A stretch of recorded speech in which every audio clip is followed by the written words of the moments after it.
Sure. All right. Audio. Good evening. Welcome. We will begin the conversation here in just a few moments. We're waiting for others to log in and join us by phone.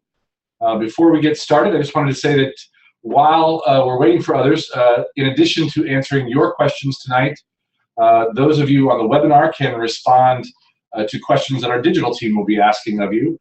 There'll be 3 questions throughout the course of the evening, and webinar respondents will have 30 seconds each to respond to those questions. If you're joining us by phone, we want to hear from you too. Please email us at causnet@commoncause.org. That's causnet, C-A-U-S-E-N-E-T, @commoncause.org. With that, Karen, it looks like most people are online or have dialed in, so let's get started. Great. So first, good evening to all of you who have joined us. We're very excited to have you join us tonight and join this Common Cause member call. For those of you who don't know me, my name is Karen Hobert-Flynn, and as of a week and a half ago, I am the new president of Common Cause. So we're going to talk tonight about the leadership change at Common Cause and the future of our work with our 475,000 members and activists, with our 35 state chapters, state leaders, and state staff that work on our democracy platform across the states and at the local level as well. And as we are pushing forward reforms that take on power and lift the voices of average people in our democracy. But first, I'm assisted this evening by 2 of my colleagues. First is Scott Swenson, who is Vice President of Communications, and he'll be helping out by getting your questions and organizing them so that we can address as many of them as we can in this short time we have together. And second, Izzy Bronstein, who is our digital campaigner, and I'm going to ask her to explain to you how you can engage with our call this evening and also what to do if you're having technical issues. So Izzy? Yeah, absolutely. Thanks, Karen. So like Karen said, and Scott mentioned earlier, if you have any questions for us during this call, please send them to causnet@commoncause.org. Once again, that's causnet, C-A-U-S-E-N-E-T, @commoncause.org. And we'll be trying to get to as many of them as possible. And as well, if you have any technical difficulties, if you can't get into the webinar, if you're having trouble on the phone, please send all of those questions and concerns just to causnet@commoncause.org. Great.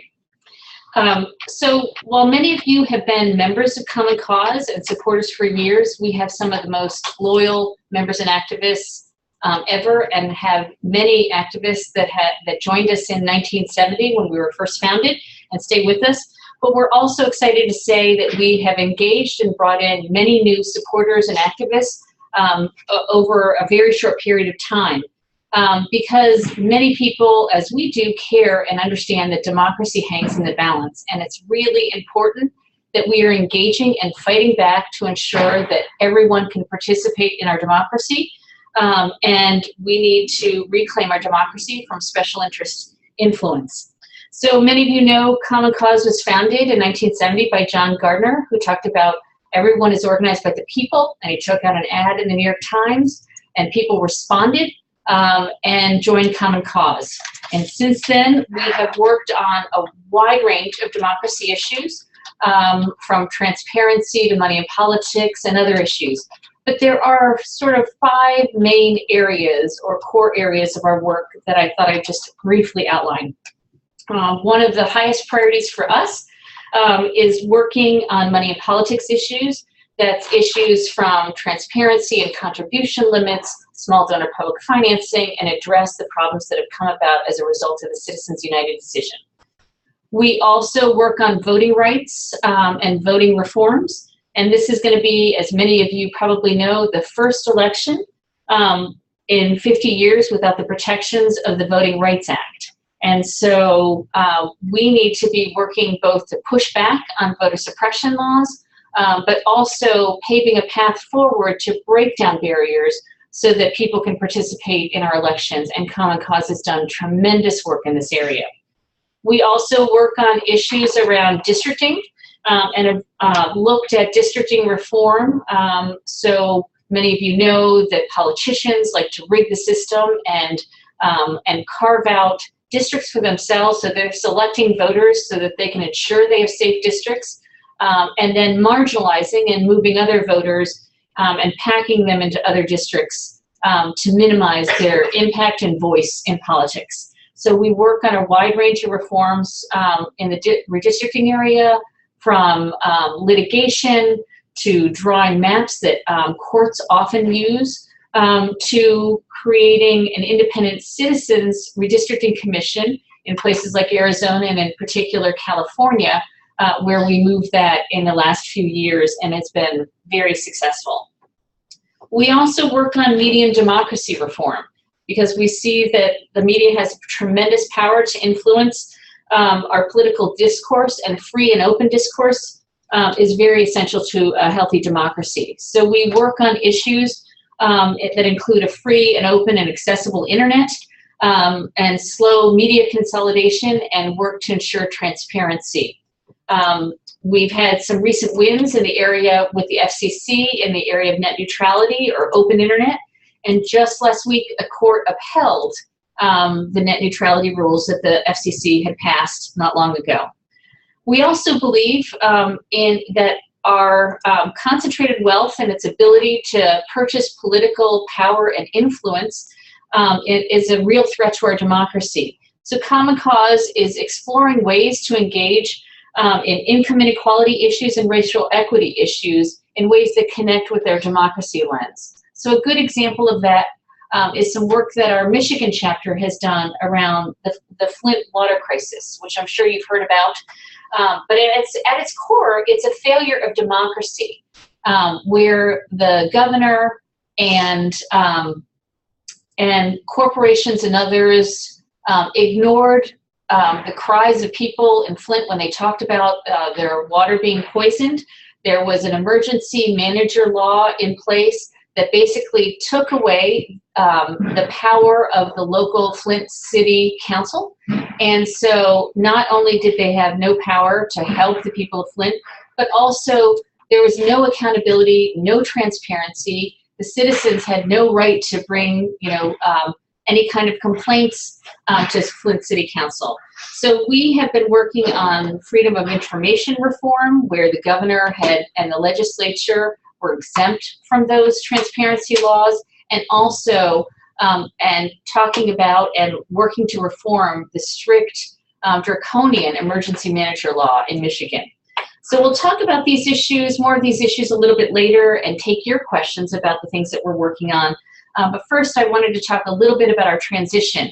Some of you may know our most recent president, Miles Rappaport, who is leaving Common Cause after 2.5 years of doing terrific work to really focus on connecting real people to the issues that we work on. Miles Rappaport and I have been good friends for 20 years, and I worked with him at the state level when he was Secretary of State in Connecticut, and he has also worked as an activist with many organizations. He was Secretary of State and an elected official in the House in the General Assembly in Connecticut for over a decade.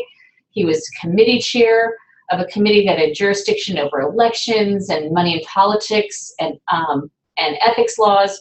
And he's also led several organizations, Connecticut Citizen Action Group, Demos, which is a think tank in New York, where he led that for 13 years, and then came to Common Cause for a couple of years.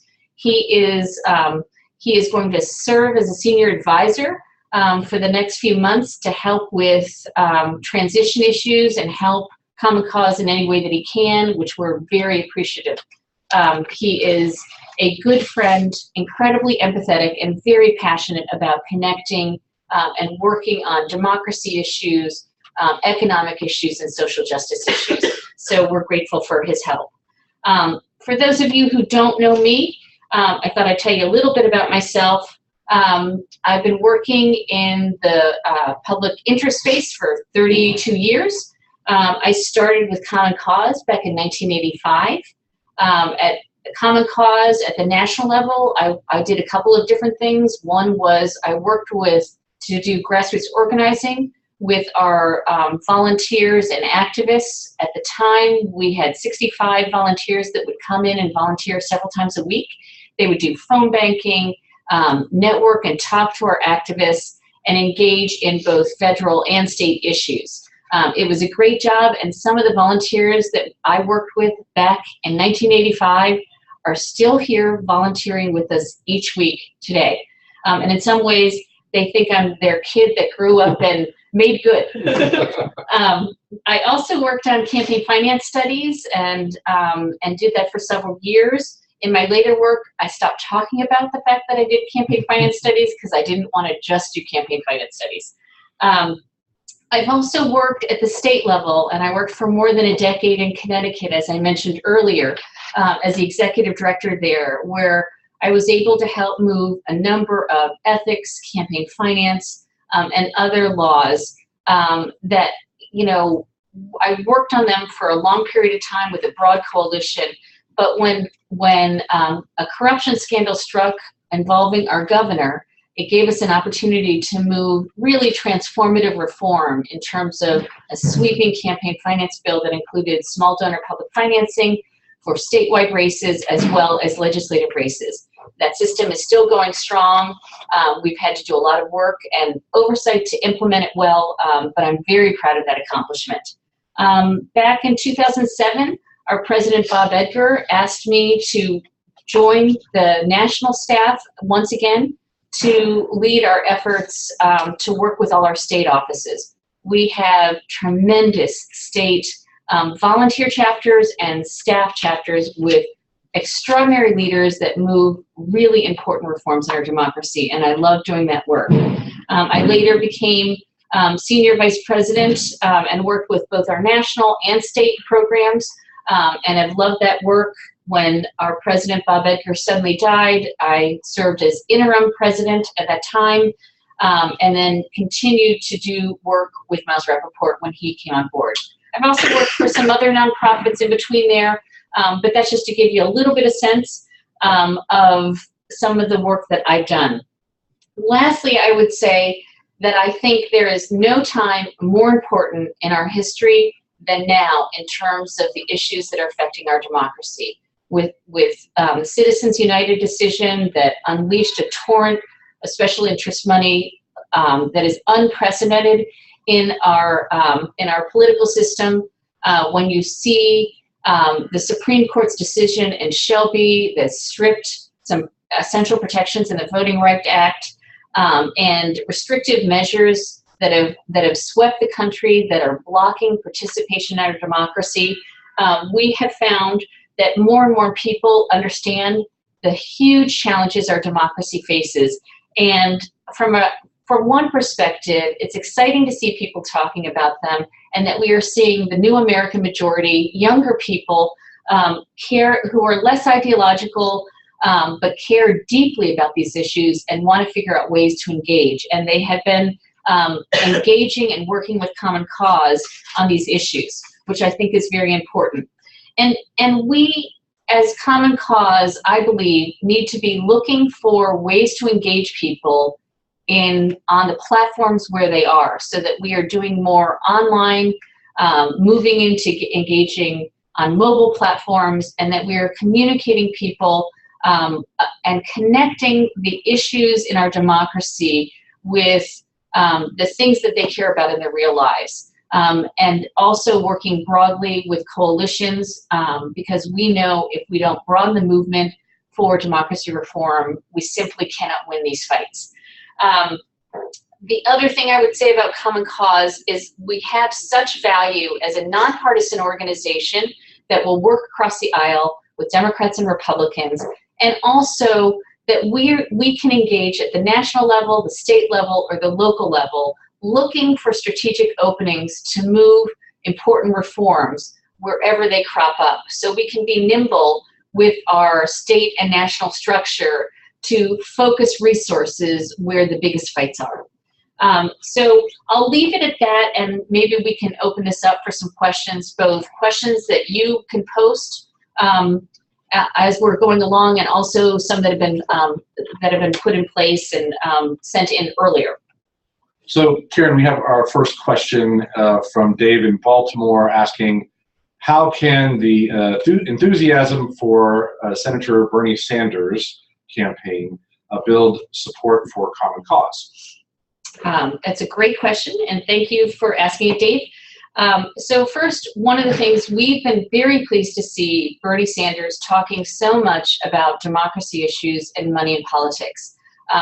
He has used that issue to galvanize millions of people who are very excited about his candidacy. Just a reminder, Common Cause is nonpartisan. We don't endorse any candidates, and we've been pleased to see many other candidates, Hillary Clinton, and also candidates on the Republican side talking about the need for transparency and disclosure.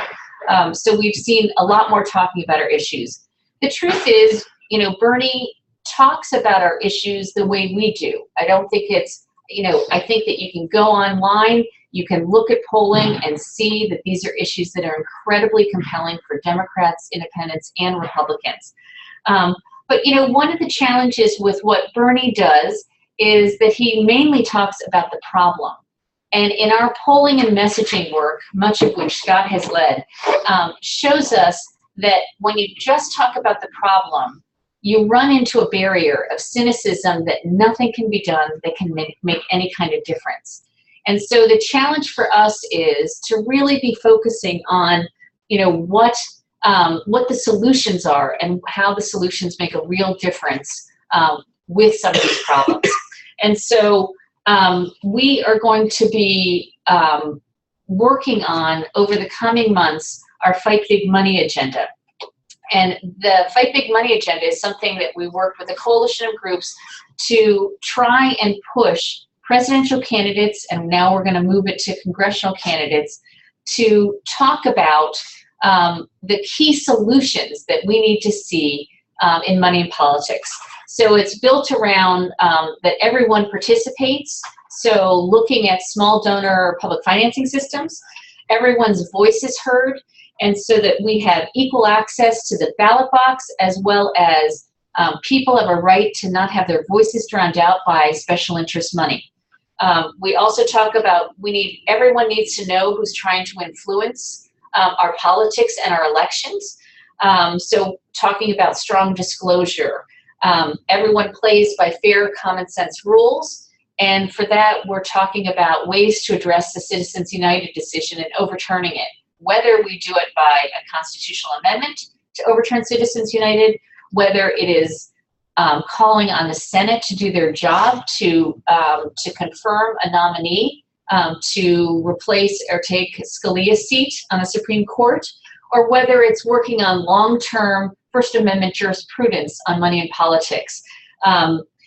That is a critical piece. And then the final piece is that everyone's held accountable, and so that we have to make sure that any campaign finance laws we pass are enforceable, and that we have an enforcement agency that has teeth and really can enforce these laws. So that's talking about completely restructuring the FEC, but also having the IRS create clear, bright lines and guidelines for what constitutes political activity.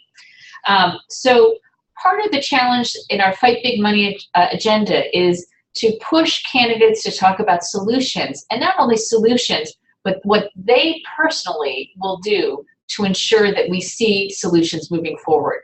So for presidential candidates, you know, how are they going to prioritize this? Are they talking about it on the campaign trail? Are they going to lay out in their first 100 days what they're going to do to try and move reform?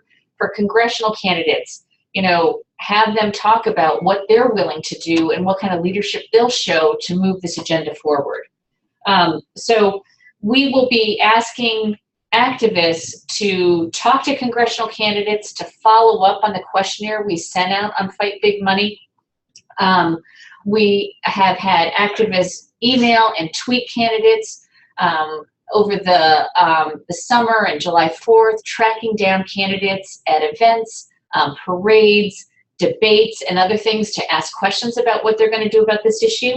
And for anybody interested to learn more about that, you can go to our website, www.whowillfightbigmoney.org. Our staff, Izzy, Jack, and others created a terrific website that's interactive and will show you what your candidate has said, if they've signed the pledge or not, and then you can fill in your address and then be able to email or tweet to them and ask them where they stand on it. Great. So, Karen, we're going to take a second now. As I mentioned at the outset, our digital team would like you to take 30 seconds to answer a question.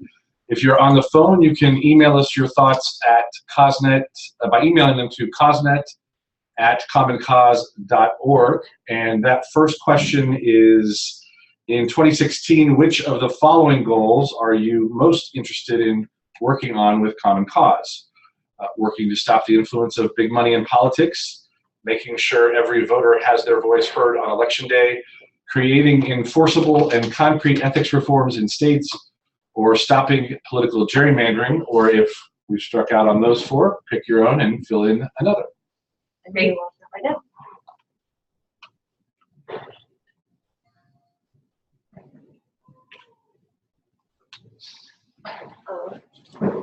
And we'll get that poll up shortly, but if y'all want to continue. Sure. Oh, I'm sorry. I thought that I It's okay. apologize. Technical difficulties. And question. There we go. Okay. So The poll's up. So, Karen, I think while people are voting in that question session, we can ask the next question from someone who's already written in. Jim at Bay Springs, Mississippi asks, does Common Cause make a concerted effort to appeal to conservative voters as much as liberal ones? We do. Because we also know that if we want to win reform that's going to be around for the long term, in our view, you need to work to across the aisle, Democrats and Republicans, independents, if they're in a state legislature. We also find as we do polling on our issues, whether it's voting issues, money in politics issues, redistricting, we find broad support. 60, 70% for our issues, and it is independents, Republicans, and Democrats. So we look to do that on a wide array of issues. We have found in some places things have become very polarized, in particular Congress, so it's become more difficult. But when we're working at the state level, on voting reforms like online voter registration or automatic voter registration, we have gotten bipartisan support. When we've worked on disclosure issues, resolutions to overturn Citizens United, public financing of campaigns, we have been able to get Republican, Independent, and Democratic support. In fact, when I worked on public financing in Connecticut, we had a Democratic legislature and a Republican governor. And the Republican governor did a lot of work both to move the reform forward and also to help us implement it and protect it along the way. We had support in the House and the Senate with Republican and Democratic support when we moved to pass that. And when we also moved to pass fixes to adjust the law based on some of the decisions we saw come out of some of the courts, the Republicans were right there with us. We also see Democrats and Republicans support redistricting reform. It's interesting, in a state that is controlled by Democrats, you'll often see Republicans leading the way on redistricting reform.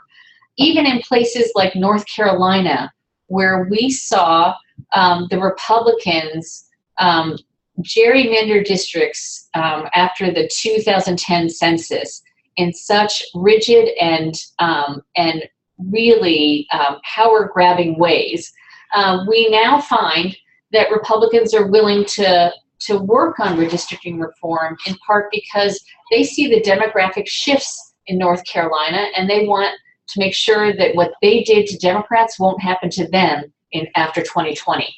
And so we really do work to ensure that we are working across the aisle when possible, not possible on every issue or at every time, but that is a core mission of what Common Cause does. Great, thank you, Karen. We have a next question from Jim in Roxbury, Massachusetts, excuse me. Jim is asking, what is the plan for the 2016 election? Great question, Jim. Thank you. So one, I mentioned our Fight Big Money agenda and trying to get congressional candidates on the record. We've also seen a number of our state organizations try and do that for state legislative races too.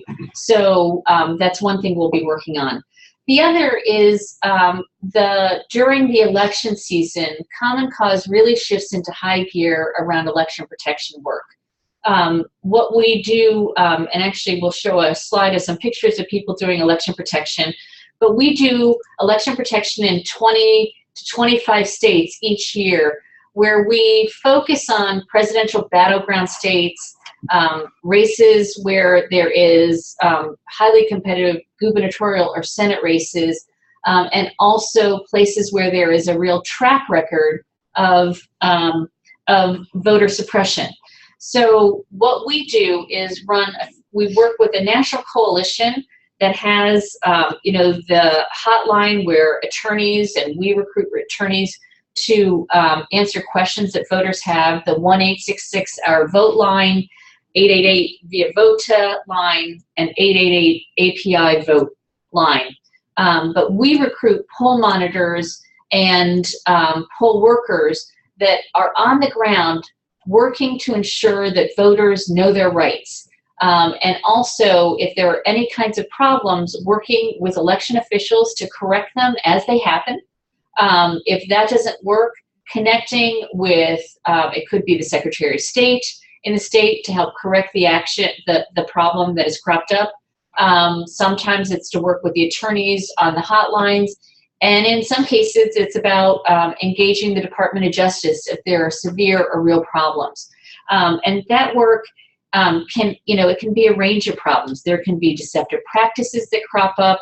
For instance, a couple of years ago, there were billboards that showed up in Cleveland and Columbus, Ohio, that were in African American neighborhoods that said, in-person voting fraud is punishable as a felony, 5 years prison, and this, a fine of this much. Only showing up in these African American neighborhoods. So we worked to push Clear Channel to take these down and disclose who's paying for these ads. They allowed us to put up our own billboards, and when we continued to press for disclosure, the billboards came down. But it can also be voters are purged from the list. They're told that they need to vote a provisional ballot when that's not true. They're told they need ID, voter ID, when they don't. And so we help to problem solve in states, working with our activists and also attorneys to correct the problems as they happen. Great, thanks, Karen. Our digital team has another question. Is the technology ready this time? Okay, great. Again, they'd like to hear from you. If you're on the web, you can just reply in the box that we are assured will pop up on the screen. And if not, you can try old-fashioned email at cosnet@commoncause.org. This time the question they've prepared is, we need your participation in the 2016 campaigns to win. Which of the following will you do? Volunteer on our election team, help us get your congressional I may have an old version here, don't I? I will launch the poll right now. Okay, thank you. Sorry about that. This poll is the same in this, yes? Is this the one they're asking? That's what I'm asking. Oh, okay. Second part is help us get your congressional and Senate candidates to tell us their opinions about money and politics. The third is work on important state campaigns and ballot measures. And the fourth is volunteer in your Common Cause state office. So again, we have another category if we have not listed your favorite choice in the first four. Great. Karen, why don't you tell us a little bit about the ways in which people can involve themselves in election protection work? Because it ranges from sort of poll watchers to legal help. That's right. So one, if you are interested in helping, you can go to www.commoncause.org/EP for election protection. You will start to see us sending out emails. So we hope you join our email list. In many of the states where we're going to be working to recruit poll workers, And part of that is to recruit people to attend local poll worker trainings that are done by the local jurisdictions. So it may be that you do that training and you will be placed to work inside the polls, which is terrific. We also recruit poll monitors who are outside the polls and will talk to voters about any problems they experience or problems they have before they go in. So we're trying to both be testing what kind of problems there are moving forward. We also have at the national level, but also in sites around the country, in Denver, Colorado, in Los Angeles, in New York City, and others, we will set up hotlines and be part of the broader election protection network through the 1-866 Our Vote. And if you are an attorney or someone that's experienced and want to get training in some of the problems that can crop up, then you answer phone calls from voters who may need help. So those are some of the ways that you can help drive this work. The other thing is we will be fundraising around the need to, a $5,000 contribution, or if we amass small contributions that add up to $5,000, allows us to do a number of trainings and recruit a number of poll monitors. So those are a few ways that you can help. Great. And we have one more question coming now. This one from Phil in Washington, D.C. is asking, how can I assist Common Cause in demanding that Congress restore the protections of the Voting Rights Act? That's a great question. So, and it's perfectly timed. So some of you may know that this Saturday is the 3rd anniversary of the Supreme Court decision and the Shelby decision that struck down key components of the Voting Rights Act. So over the course of the next week, we are going to be encouraging everyone to contact their member of Congress to demand that the House and Senate restore the Voting Rights Act before the November election. And we are also calling on the chairs of the House and Senate Judiciary Committee to hold hearings on this issue to review the evidence of racial discrimination. We have been pushing for this. They have been resistant. There is no excuse not to hold these hearings. And one of the other challenges that we are seeing is in this election, there are going to be 17 states where restrictive laws have been passed, and voters are going to be facing those restrictive laws for the first time. So we fight back using litigation, advocacy, and grassroots pressure. And in places where photo ID is in place, we are working to try and ensure as many voters as possible can get the ID they need so that they can vote. But one of the things that I think is worth mentioning is, especially after 2010, we saw just a flood of bills being introduced in state legislatures around the country that had all kinds of restrictive measures, whether it was getting rid of early voting, rolling back same-day voter registration, having proof of citizenship or photo ID laws, or even reducing the number of polling places. There was a flood of those kinds of bills. And I feel like we're at this turning point where we are starting to see more proactive reforms being introduced than restrictive measures. So, for example, this year, and this is a statistic brought to us by the Brennan Center, 400 proactive reforms were introduced in 41 states. And by contrast, there were only 71, still a lot, but 71 restrictive measures in 28 states. And as we have been focused on proactive reforms, where we can move them, they have taken off in a way we didn't imagine. So, for example, I can remember sitting down with staff 2 or 3 years ago, and we talked about trying to move automatic voter registration, and we thought we were setting a bold and audacious goal to try and move automatic voter registration that shifts the burden of registration onto the government to use DMV lists and other lists to automatically register voters. And then they have the option to say, I don't want to be a voter. But when you do that, you bring far more people onto the rolls. So we talked about moving that in 5 states by 2020.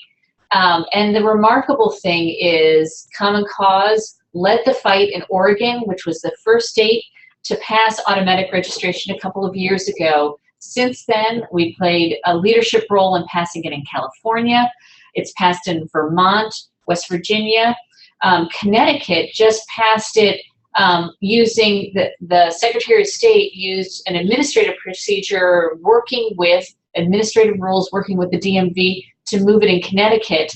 And then our state chapter, working with advocates and allies, got automatic voter registration passed in the House and Senate, and we are fighting to keep the governor from vetoing it. And so that fight is going on as we know it. So we've already exceeded our goal that we set for 2020. We find that once these things pass, people get very excited by the prospect of doing this. And the other great thing is that we've seen bipartisan support for these reforms, which we believe is really important. So we've now set our goals much higher, and we have a number of states, probably more than a dozen, that have automatic voter registration bills that have been moving, and they hope to move them and get over the goal line next year. We've also passed online voter registration over the last few years, and that is passed and is either in place or ready to be in place in 38 states, which is amazing. And again, broad bipartisan support for that.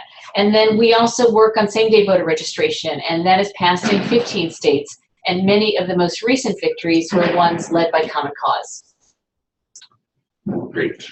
Karen, the next question is coming from Daniel in New York, New York.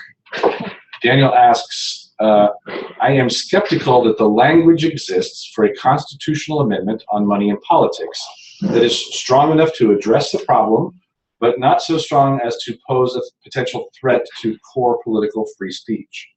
Is it wise to support an amendment in the absence of specific language that satisfies these concerns, especially when robust political campaign financing may resolve a lot of our money and politics problems? You know, it's a good question, and one we've grappled with. So we have, for example, 2 years ago, we worked with a broad coalition on coming to agreement around very careful language for the Democracy for All Amendment, which was, you know, to an amendment that we moved through the Senate to overturn Citizens United. And we worked very carefully for months to craft language that we believe does not pose a threat to political speech. And that bill received 55 votes in the Senate 2 years ago.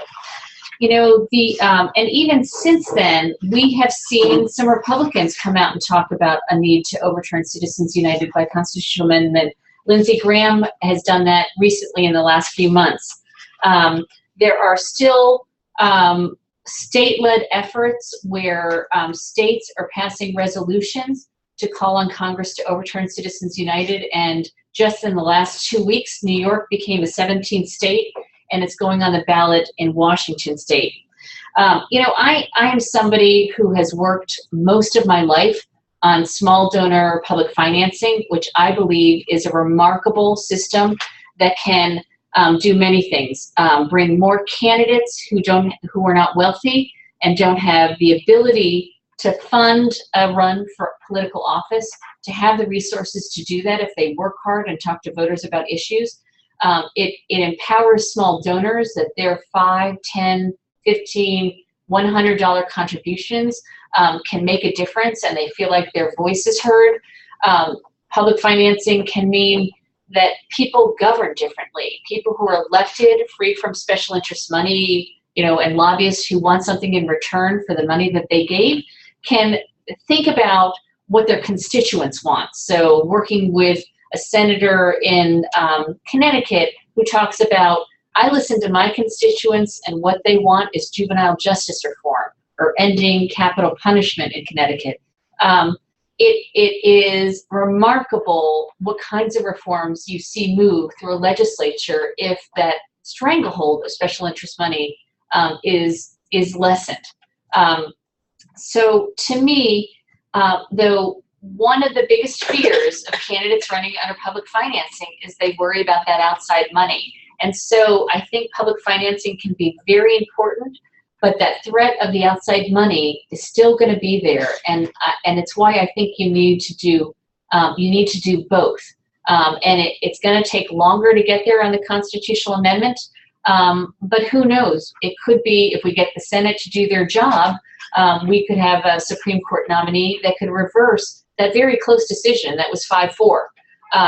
But the outside spending is a huge problem, and to pretend that independent spending is not corrupting is just a crime.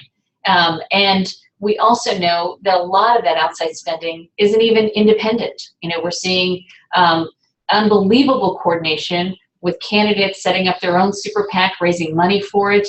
And so these are real problems, and we believe we need to do all of it. So contribution limits, disclosure, small donor public financing, and overturning Citizens United so that you can put common sense rules in place to limit that outside spending. Karen, I think you might want to take a sip of water for this next question, because Ben in Ben Lamont, California is asking, what recent accomplishments can you cite for Common Cause? And I know there are many.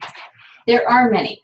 And actually, this was one that was submitted earlier, and so we had a chance to prepare for this. So thank you for asking it. And it is, you know, one of the most exciting things is to work for an organization that truly moves a lot of reform. And so I'm going to read a list, and this is just reforms in the last 6 months. So I'm going to read it quickly, but just to give you a sense of the scope, the different issues, different places it's happening, that creates real excitement because there are so many different ways for our activists and members to engage. So first I'll start with some federal reforms and then move on. And it's a given, many of these we lead efforts, but in almost no place do we do it by ourselves. We always work with coalition allies. So at the federal level, there was a net neutrality court decision that upheld what the FCC did on net neutrality. We also had a victory with the Lifeline FCC decision. If Lifeline is a program to get telephone service as a public utility into the homes of low-income families, and this year it was expanded to include internet service because of the increasing importance for education and employment opportunity that internet provides. We had a Supreme Court decision in Evanwell, and also a win with the FCC, which ordered radio stations, cable systems, and satellite channels to post online information about purchases of political advertising on their stations. So disclosure. In California, the legislature passed a state budget that included a $1.8 million effort to modernize the state campaign finance disclosure website. They also passed, and Governor Brown signed, a bill to allow a measure on the 2016 ballot that calls for a constitutional amendment to overturn Citizens United. In Connecticut, there was a settlement around a dispute between the Democratic Party and the State Elections Enforcement Commission, where the Democratic Party was using a loophole to evade the public financing system and raise money from state contractors that are barred from giving under the clean election system there. There was also what I mentioned earlier, the Connecticut win, where the Secretary of State announced that automatic voter registration would be implemented administratively. In Delaware, the legislature passed a rescission to a call for an Article 5 convention around a balanced budget amendment. In Florida, there was a redistricting lawsuit that ended with the courts implementing maps that were drawn by Common Cause and the League of Women Voters. In Illinois, the legislature passed automatic voter registration. We're waiting to see what the governor does. In Maryland, Montgomery County, their public financing system we passed was able to get funding. The legislature also passed an election modernization bill, and we worked with the legislature to override Governor Hogan's veto of felon voting rights reenfranchisement. And we also worked on a redistricting commission working with Republican Governor Hogan. In Massachusetts, a public records reform bill passed and was signed. In Nebraska, the legislature passed redistricting reform, although it was vetoed by the governor. In New Mexico, the legislature passed a bill to require electronic filing of contribution and expenditure reports. The legislature passed a bill to allow 17-year-olds to vote in the primary elections if they're 18 in the general election. In Albuquerque, the city council voted to put a public financing fix on the ballot for 2016. In New York, Mayor de Blasio shut down the One New York secret money nonprofit after Common Cause issued complaints about it. And New York became the 17th state with the majority of legislators to call for a constitutional amendment to overturn Citizens United. In Ohio, Common Cause Ohio fought to get Governor Kasich to veto a bill that would implement a virtual poll tax for Ohioans that petitioned to keep polls open later in case of emergencies, long lines, or malfunctioning machines. In Oregon, they've been implementing their automatic voter registration, which went very successfully, bringing 50,000 new voters onto the rolls. In Pennsylvania, the online voter registration bill passed successfully. We also passed online voter registration in Rhode Island, and the legislature passed a bill to put ethics reform on the 2016 ballot. And in South Carolina, we passed a strong ethics package, and it was signed into law. So that's just some reforms and wins we've had in the last 6 months. Not bad, 3 minutes. So we're going to go to our last of, I think it's 3 questions that our digital team is asking. And if you're online, please reply on the box on your screen. If you are on the phone, feel free to email us at cosnet@commoncause.org. This question, if you could choose just one, which of the following would you like to see Common Cause accomplish in the next 5 years? Overturn Citizens United, pass automatic voter registration nationwide, restore the Voting Rights Act, or pass nationwide public financing. And once again, if these are not your favorites, please fill in one that is. Wonderful. I'll give you a few more seconds to fill that out. So when I look at those, I want us to do all of them. So maybe my set goals that are a little too high, but I think all of them are important. So I'll be really interested to see what you think. And we've got 5 years to do them. That's right. All right, so we will go on now to, while folks are wrapping up that a round of answering that question, we will ask another question from Kim of Red Bluff, California. And she is asking, what can I do to help Common Cause? That's a great question, and thank you so much for asking it. So first of all, without supporters like you, we couldn't get anything that we do done. As someone who's spent some time lobbying both here in DC and in a state capital, I can probably count on my 2 hands legislators that I move through the power of persuasion in terms of talking about the ins and outs of an issue. What really moves legislators on issues of reform is citizens getting involved and pushing them. I once had heard a pollster, Mark Mellman, talk about that he can talk to candidates about an issue and show them all the statistics of why people care about it. But if 3 people confront them in the grocery store, they're going to believe what the 3 people say to them and not what a pollster tells them. And so people underestimate the power of getting involved. So there are lots of ways you can get involved. One, you can vote and urge others to vote. And you share a friend kind of actions on Facebook, on Twitter, and others to engage people and encourage them to vote. You can volunteer for our election protection campaign. You could get involved in our Fight Big Money campaign. The truth is, we have many campaigns that are happening that I haven't even talked about here. So for example, we have a half a dozen jurisdictions that are looking to move public financing on the ballot. Howard County, Maryland, Denver, in Berkeley, California. There is a measure in California that we're hoping will move forward, that will remove the ban on moving public financing forward.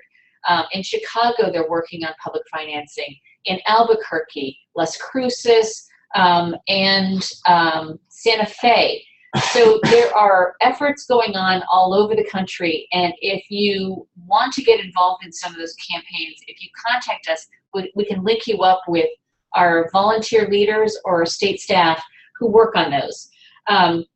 We also have many digital actions. So if you sign up to get to our CauseNet list to get our emails, we will connect you to campaigns that are happening in your state, that are happening at the federal level, and that will be happening moving forward. We expect another Senate rules fight come January around the filibuster, and so we will be engaging lots of people in that campaign as we get closer to the end of the year.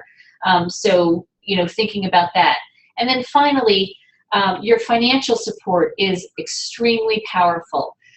We're made up of small donors who give $5, $10, $15, $20 at a time. And one of the best ways to support us is to do an automatic monthly gift. So you could go to www.commoncause.com/monthly to enroll to do that.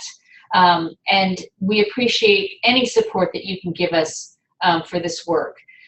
One interesting thing about Common Cause is we have about 66,000 donors, and most of those give under $1,000. So we really are made up of, we have 849 donors over $1,000. So the bulk of our money comes from our members. About 70% of our money comes from activists like you.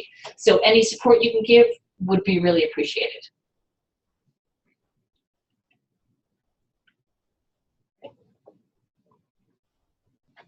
So I guess, you know, lastly, I'd say I want to thank everybody for joining us this evening. It's really a pleasure getting your questions and speaking to members and donors. We don't have time to answer everybody's questions, but if you have things that you want to talk to us about, talk to me about, I invite your questions, ideas, and comments. You can send them directly to me at president@commoncause.org, and I'm happy to answer those. To me, I think there is no time more critical than now, where Common Cause is never more needed. And we can't do this work without your support and your engagement. So if you have ideas, if you know of problems that you think we should be looking at, I really welcome all of those comments and ideas, because we need to be constantly looking for issues that crop up that we should be engaging in. And one of the great things about Common Cause is we are nimble. And so we may work on an issue like a call for an Article 5 convention that cropped up in the 70s and 80s. It is now moving through state legislatures around the country, and we have then leapt into action because it's getting to be, all they need is 34 states to pass this, to call Article 5 convention, where you can't even, there are no rules about what the limits are that they can discuss. There are no rules about what kind of votes you need or how you select delegates. The Supreme Court, Congress, the President have no jurisdiction about what a convention could do. They could completely rewrite our Constitution. So 28 states have passed that, and so we have re-engaged in that fight because the threat is real and we can make a difference. So anyway, thank you for joining us. Let us know if you have any questions, and we appreciate your support. Wonderful. Thank you all. Good night.